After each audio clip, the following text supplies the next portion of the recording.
That was what Paul told Timothy. Paul told Timothy, he said, study to show yourself approved. Study. That means in church, that is where you come to learn the word of truth. Why must you be in church? So you learn the word of truth. So what is the pastor's responsibility? The pastor's responsibility is to pick up that word of truth and get it right. When he is able to divide it properly, then he shares it with you. Then you believe the word of truth that is rightly divided.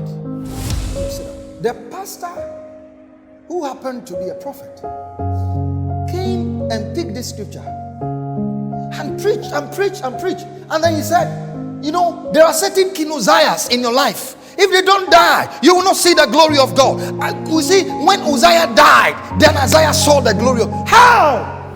No, they prayed using that scripture. Any Uzziah in my life, die by fire, die by fire, for I have to see the glory of God. You have picked the word of truth, wrongly divided. That's not what he's saying. What he's saying is, in the year that COVID-19 came, Ghana got $2 billion. So he's just using that time to tell a particular story of what happened to someone.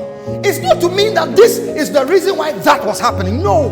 And yet, in the church, the people prayed and sweated using the scripture, wrongly dividing the word of truth. So the word of truth must be rightly divided. So you come to church, you get to hear the word of truth, which has been rightly divided. So the pastor's responsibility is to study the word and split it properly. When he split it properly, then he shares it with us.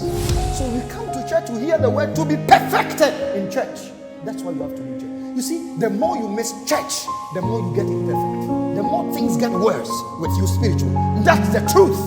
That is God's plan. God's plan is to use the church to build us so that we can function